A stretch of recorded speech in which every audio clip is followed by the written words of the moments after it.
Bismillahirrahmanirrahim. Assalamualaikum warahmatullahi wabarakatuh. Allahumma sholli ala Sayyidina Muhammad wa ala ali Sayyidina Muhammad. Kembali lagi bersama saya di channel Dzakir TV. Oke, pada video kali ini saya akan membawakan kisah dari saya sendiri yang berjudul menjual keris sakti. Ya, begitu sahabat. Jangan lupa tekan tombol subscribe-nya dan juga tanda loncengnya agar mendapatkan video-video atau kisah terbaru, karena channel Dzakir TV ini mengangkat dari kisah-kisah baik dari pengalaman sendiri ataupun juga orang lain. Ya, bagi sahabat channel Dzakir yang mau kisahnya atau pengalamannya untuk diceritakan, silakan hubungi saja kru dari channel Dzakir TV. Oke, pada saat itu ceritanya saya itu mancing ikan, terus dapat ikan lele lokal. Lele lokal itu ya seukuran segini lah ya, segini. Tidak terlalu besar dan juga tidak terlalu kecil. Lele lokal itu kan sudah jarang didapatkan itu.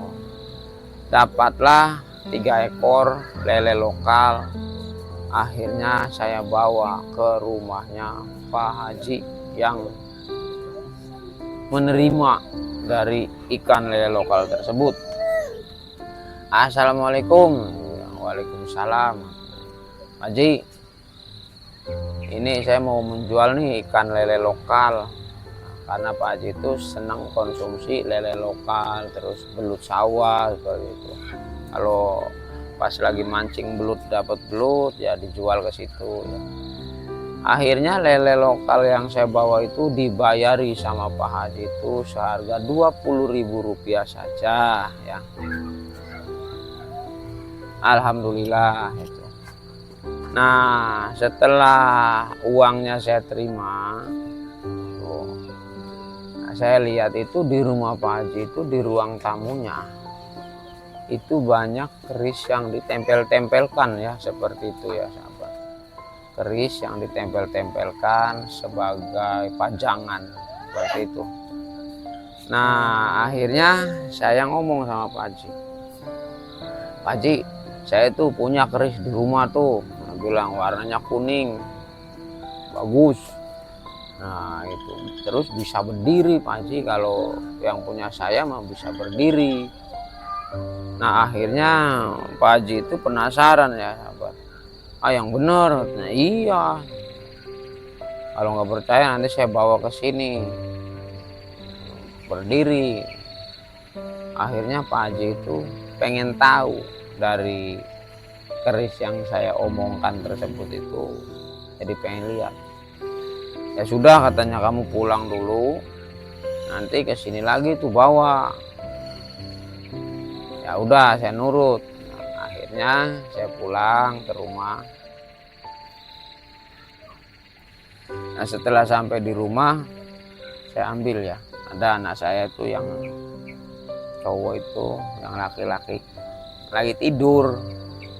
Nah ceritanya saya mau bawa keris yang saya mau tunjukkan sama Pak Haji itu, saya ambil, saya mau keluar rumah, itu anak saya itu teriak-teriak ya sahabat, Oga, nggak mau, sambil menggigil ya. Pikir saya lihat ke kamar, ini kok anaknya tidur tapi kok oga, nggak mau. Terus badannya itu panas ya anak saya. Waduh, saya bilang, kenapa inilah, mungkin karena memang lagi kurang enak badan jadi mengigau. Akhirnya saya kembali lagi ke rumah Pak Haji tersebut. Pak Hajinya ini memang udah sepuh ya. Kalau sekarang wallahu alam ini masih ada di alam dunia atau tidak, karena saya sudah jauh ya. Dulu kan di Banten, kalau sekarang kan di Subang ya. Nah setelah itu Datang saya ke rumah Pak Haji. Pak Haji ini memang lagi standby ya, duduk nunggu sambil minum teh manis. Nah, menunggu. Akhirnya saya itu dikasihlah kopi hitam. Waktu datang tadi jual ikan nggak dikasih kopi, sekarang bawa keris dikasih kopi sama Pak Haji. Mana katanya kerisnya? Ada ini Pak Haji, kerisnya. Apa iya katanya itu bisa berdiri? Bisa, saya bilang. Nanti saya buktikan. Nah, tapi ya ngopi dulu Pak Haji. Saya ngopi dulu nih. Akhirnya sudah ngopi dulu.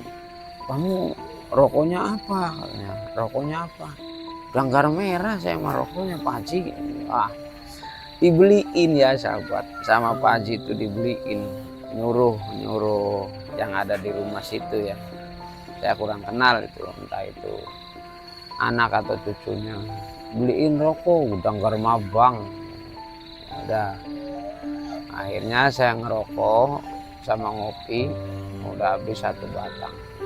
Pak Haji kan masih penasaran ini, Hajinya itu yang senang koleksi keris-keris itu. Bener nih katanya bisa berdiri.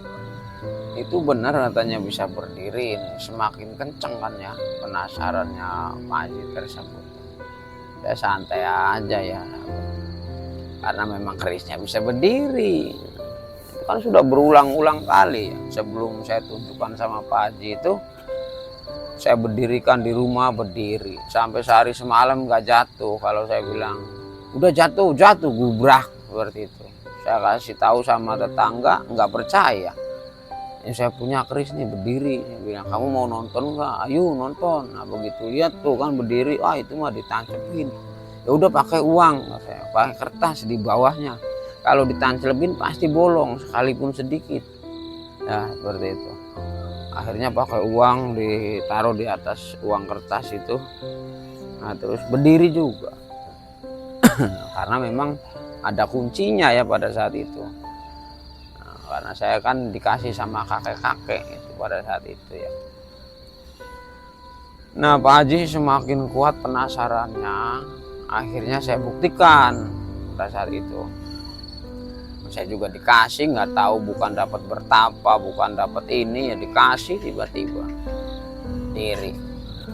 Nah akhirnya saya ambil, saya bacakan ya, surat Al-Fatihah 7 kali. Saya tempelin tuh di ini ya, misalkan ini kan keris ya sahabatnya, terus tuh ditempelin di sininya nih, celak kayak gitu ya, udah berdiri. Jadi kalau ditempelin kayak gitu seret gitu ya, begini goyang ke sini, tapi nggak jatuh. Padahal itu gagangnya di atasnya itu kuning, di atasnya kuning seperti ada bentuk kepala itu. Kira kalau tidak salah itu kepala macan, kuning berat, serangkanya juga kuning berat. Begitu dibuka itu wanginya minta ampun, itu harum. Nah setelah itu kan berdiri kan Pak Haji bilang gitu. Coba katanya suruh jatuh, ya tinggal saya ngomong, udah jatuh dong, guprak kayak gitu ya. Berdiriin lagi, coba berdiri lagi, ya oke, berdiriin lagi. Nah sampai 3 kali pengetesan itu baru si Pak Haji ini percaya, oh iya bener bisa berdiri. Akhirnya si Pak Haji ini kan tertarik ya sahabat. Pikir saya kan nggak tertarik, cuma hanya pengen lihat. Ternyata Pak Haji ini mau sama keris saya yang dapat dikasih gitu sama kakek. Ini bagaimana kalau saya maharin saja? Maksudnya gimana Pak Haji? Iya saya maharin katanya uang 200.000 sama tip kompo tuh, tipnya tuh masih baru katanya, gede ya, merek Simba tuh tipnya itu. Tip kompo zaman dulu kan tip kompo adanya, ada merek Simba, Polytron. Nah akhirnya kan saya pikir gini, anak saya di rumah badannya lagi panas ini, ada uang 200.000 sama tip kompo, wah bisa untuk berobat ini uang nih. Ya kan pergi ke bidan kan masa 30.000 kan habis pada saat itu. Ah, Pak Haji ini bercanda nih, saya bilang. Bener katanya, kalau mau udah ambil aja ini uangnya, terus itu tipnya, tip pomponya gitu kan. Ya saya mah mau aja Pak Haji, namanya dapat duit sama tip pompo. Oh Pak Haji ikhlas enggak? Kan saya nggak paham ya sahabat. Kalau memang keris itu mungkin bertuah, mungkin juga berguna, saya nggak paham. Yang penting ya dapat duit, ya udah. Nah sekarang ini kan sudah deal katanya. Ya deal, ya udah itu buat Pak Haji. Ternyata Pak Haji juga pengen bisa membuatnya berdiri. Ini cara buat berdirinya gimana? Waduh, ya udah gini, Pak Haji baca surat Al-Fatihah 7 kali. Pak Haji, kalau sambil tahan napas, kalau misalnya 3 kali kuat ya 3 kali, tarik napas lagi, baca lagi 4 kali, atau 3 kali lagi terus baca lagi sekali. Kuat enggak? Kan Pak Haji udah tua. Kuat. Akhirnya dicoba sama Pak Haji itu. Begitu dicoba baca Al-Fatihah tahan napas, bisa berdiri. Bener ya sahabat channel Dakir, bisa berdiri juga itu sama Pak Haji. Oh iya ya. Nah sekarang Pak Haji kan sudah membaca Al-Fatihah ya, sudah membaca Al-Fatihah, sudah bisa berdirikin. Nah coba sekarang saya yang ngomong nih Pak Haji. Ngomong apa? Diem, saya ngomong suruh jatuh. Akhirnya saya bilang sudah jatuh, masih berdiri ya sahabat, masih berdiri,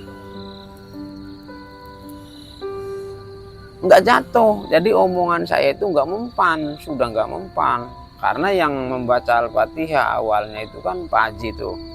Jadi begitu saya yang ngomong sudah jatuh, itu tetap masih berdiri, goyang, wah sudah nggak mempan. Nah, sekarang coba Pak Haji yang ngomong, oh, tiba katanya kayak seperti itu, langsung jatuh gubrak. Ini saya bilang ini apa setannya itu di dalamnya tahu yang baca Al-Fatihah ini siapa itu ya, saya nggak paham seperti itu. Tuh kan Pak Haji, iya ya katanya. Nah sok dijajal lagi, bilang Pak Haji yang baca Al-Fatihah, baca lagi sama Pak Haji. Nah itu berdiri lagi. Kalau sudah ditonton, guya, jatuh Pak Haji, jatuh. Nah, masukin lagi. Nah, sekarang saya yang baca nih Pak Haji. Coba pinjem, ya nih, saya pinjem. Saya bacain Al-Fatihah. Nah, saya diriin berdiri. Nah, Pak Haji yang ngomong suruh jatuh, enggak jatuh ya.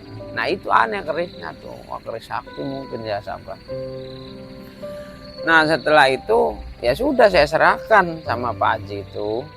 Karena serangkanya itu kuning, nggak tahu emas, nggak tahu apa, atasnya kuning, ada 2 batu itu seperti matanya ya. Nah setelah itu saya kan pulang ya bawa tip gede. Wah pulang nih saya bawa tip gede sama uang 200.000. Sampai rumah saya langsung anak saya diajak periksa sama saya ke bidan. Habis 30.000 itu benar 30.000. Nah, setelah itu saya pulang. Udah alhamdulillah bisa dengerin musik kan di rumah. Duit dapet. 1 minggu kemudian Pak Haji itu ya pas saya lewat lagi ke situ tuh saya dipanggil, Wan sini Wan. Oh nggak ada apa ini Pak Haji, sini katanya. Oh iya, ngopi dulu ngopi. Oke, saya bilang ngopi, alhamdulillah rezeki nih. Rokoknya masih kan gudang garam merah, tibang juga baru seminggu yang lalu, masa lupa Pak Haji. Beliin lagi saya rokok gudang garam merah. Nah terus Pak Haji ngomong, ini katanya, sekarang kerisnya nggak nurut katanya sama saya. Lah nggak nurut gimana Pak Haji? Saya bilang, itu nggak mau berdiri lagi katanya kerisnya. Saya bacain Al-Fatihah sambil tahan napas, tetap nggak berdiri. Yang benar saya bilang, iya katanya nggak berdiri. Oh jangan-jangan setannya kabur Pak Haji, saya bilang. Ya nggak tahu, ya saya juga nggak tahu Pak Haji. Jadi sama-sama nggak tahu. Akhirnya ya udah begini, sambil ngopi sambil ngerokok, coba nanti tolong ambil kerisnya Pak Haji. Kerisnya itu disimpannya itu udah bagus-bagus, taruh di kotak sama Pak Haji itu. Nah akhirnya dilihatkan sama saya, ini nih kerisnya nih. Oh, ya udah sekarang barangkali nanti saya yang baca berdiri Pak Haji. Iya silakan. Begitu saya bacain Al-Fatihah 7 kali tahan napas itu ya, akhirnya saya tarik, wah kerisnya berubah sahabat channel Dakir. Kerisnya itu berubah seperti apa? Kerisnya itu berubah berkilau-kilau seperti baru sahabat. Karena pada saat itu kerisnya itu berkarat, yang berkilau itu serangkanya sama pegangannya saja yang berkilau-kilau. Kerisnya jelek, dalamnya itu berkarat. Ya istilahnya ya seperti karat-karat begitulah. Tapi karat tapi dipegang nggak nempel. Nah ternyata kerisnya berubah jadi bening, jadi bersih, tajam. Kerisnya itu bisa buat ngirisin bawang. Saya bilang waktu kemarin itu kerisnya nggak tajam, nggak ini, terus nggak berkilat. Ini diapain Pak Haji? Itu saya asah katanya, saya gerinda, saya gosok pakai batu asah sampai bersih seperti itu. Saya bilang Pak Haji, namanya orang saya nggak tahu juga, situ juga nggak tahu. Akhirnya begini nih, ya jangan-jangan itu hantunya pergi gara-gara diasah. Saya bilang Pak Haji, apa iya ya? Ya nggak tahu juga. Ya bilang saya juga nggak ngerti apa-apa. Akhirnya ya terus bagaimana ini? Uangnya sudah habis, saya buat beli beras, terusnya buat berobat. Kalau tip masih, apa Haji mau dibalikin lagi? Ya bilang, saya ambil tipnya, iya tip komponya. Enggak katanya, enggak usah. Udah itu mah buat kamu. Enggak saya balikin. Nah ya terus bagaimana, itu kan nggak bisa berdiri lagi, udah ditempelin seperti ini guprak, pokoknya nggak bisa nempel, nggak bisa berdiri, udah total itu. Saya juga kan mau ketawa gimana ya, takutnya dipinta lagi, uangnya udah habis ya sahabat. Akhirnya Pak Haji itu menerima dengan lapang dada kalau kerisnya itu tidak berdiri lagi karena sudah tajam, sudah bening. Nah akhirnya ya saya ya sudah, kalau Pak Haji nggak mau dibalikin ya itu mah bukan kesalahan saya, Pak Haji sendiri yang ngasah. Saya ya kamu katanya nggak ngasih tahu kalau nggak boleh diasah, ya saya juga nggak ngerti Pak Haji itu. Akhirnya saya pulang tuh sambil tersenyum, ya aduh ada-ada aja ya sahabat. Nah kemungkinan cerita keris sakti ini ya cukup sampai di sini, dan himbauan saya pada video kali ini, janganlah kita itu meyakini benda-benda atau mengagungkan, benar-benar menyayangi benda-benda, bahkan sampai mensakralkan ya. Jangan seperti itu. Contohnya seperti misalnya saya memakai batu akik seperti ini ya. Jangan seolah-olah ini dipuja atau dikeramatkan ya. Jangan seperti itu sahabat yang Dakir. Pakailah untuk sebagai aksesoris atau untuk mengambil manfaatnya. Kalau unsur dari batu itu kalau kita pakai terkena sinar matahari apa kan bisa menyerap ultraviolet yang bisa untuk menjadikan sinar inframerah. Kalau menurut dari keterangan lab itu seperti itu, yang mana inframerah itu untuk menyehatkan badan kita atau memperlancar aliran darah. Jadi jangan sampai kita itu mempunyai satu benda, entah itu batu akik, entah itu keris, entah itu yang lain-lain, menjadi kita tertekan. Tertekan itu apa? Harus menyiapkan kembang, harus menyiapkan ini, menyiapkan itu. Nggak boleh kita dibawa ke kamar mandi, nggak boleh kita kalau misalkan ke bawah kencing itu jadinya badan kita sakit. Oh itu jangan ya sahabat. Kembalilah kita istilahnya yakin kepada Allah Subhanahu wa Ta'ala saja. Itu kemungkinan ya kisah ini cukup sekian. Mohon maaf apabila ada salah-salah kata ambil sisi baiknya, jangan ambil sisi yang tidak baiknya. Saya akhiri, wabillahi taufik wal hidayah. Wassalamualaikum warahmatullahi wabarakatuh.